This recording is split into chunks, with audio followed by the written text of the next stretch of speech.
Pour moi, les choses sont claires.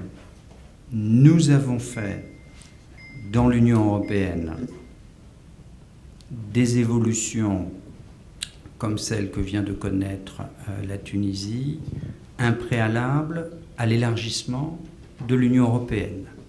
Nous l'avons connu en Espagne, nous l'avons connu au Portugal, nous l'avons connu en Grèce.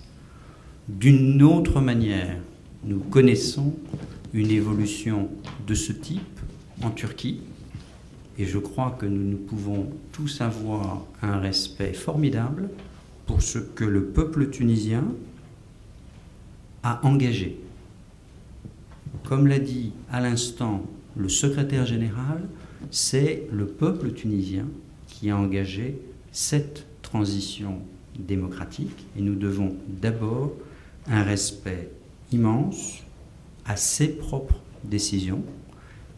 Et comme il vient de le dire, c'est maintenant capitaliser avec un gouvernement d'union nationale qui est le premier objectif pour restaurer, je dirais, des conditions de développement économique et social dans l'intérêt de l'ensemble du peuple tunisien. Nous avons chacun dans notre mandat de soutenir ce type d'évolution. Le hasard de calendrier fait que nous avions programmé avec le Premier ministre, M. Ranouchi, une conférence sur la création d'emplois productifs dans les petites et moyennes entreprises le 3 mars prochain. Dès la constitution du nouveau gouvernement tunisien, j'écrirai à M. Ranouchi pour lui demander s'il souhaite le maintien de cette conférence qui pourrait être l'occasion de la démonstration claire et nette du soutien renforcé de l'Union européenne et du secrétariat de l'Union pour la Méditerranée, puisque nous co-organisons avec le secrétariat de l'Union pour la Méditerranée cette conférence à Tunis. Si évidemment, pour des considérations d'ordre et de calendrier, le Premier ministre tunisien souhaitait décaler, nous sommes évidemment à sa disposition, mais je crois que c'est une évolution qui pourrait marquer les esprits de façon durable pour la Tunisie et au-delà de la Tunisie, et nous serons à son écoute et en soutien de ces évolutions. I agree with you that indeed the events that took place in Tunisia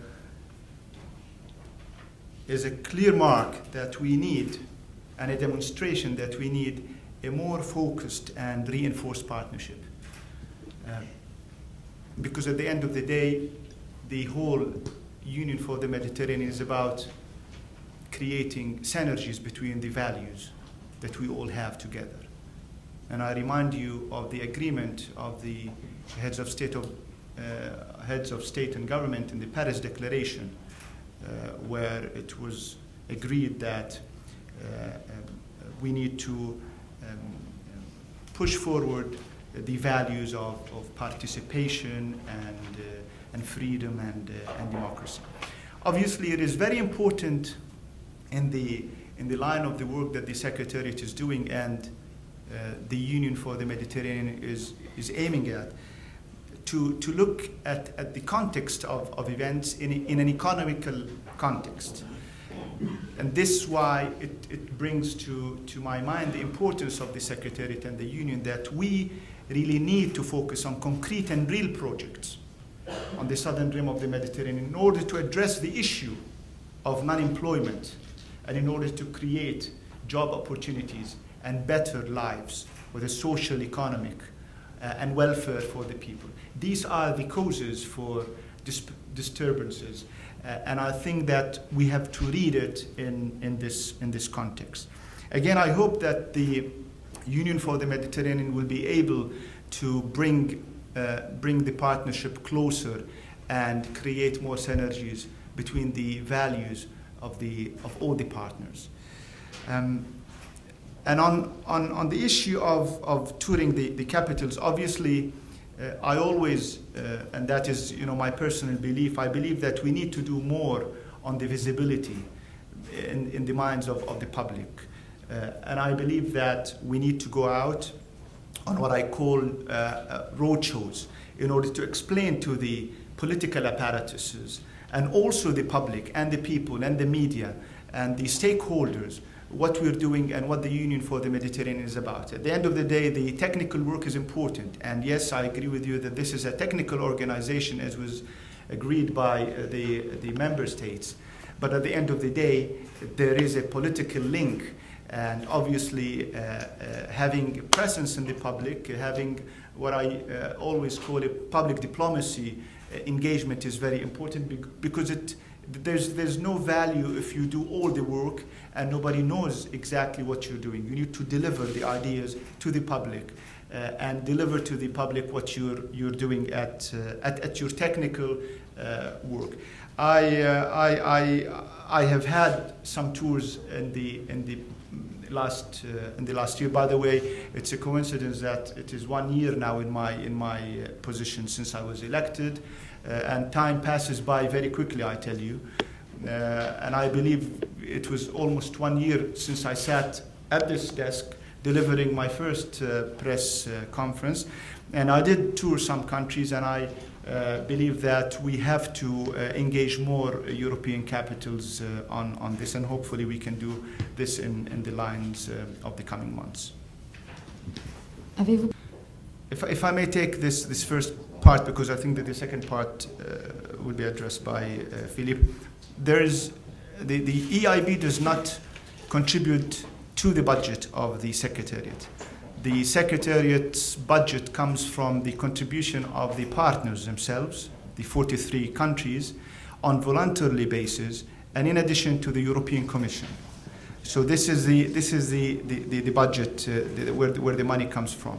But obviously, by having this sort of special relationship with the EIB, the Secretariat can tap on some of the financing tools that the EIB have in order for us to deliver on our work, the technical work, and also execute elements in our work program that has been agreed and approved by the partners themselves.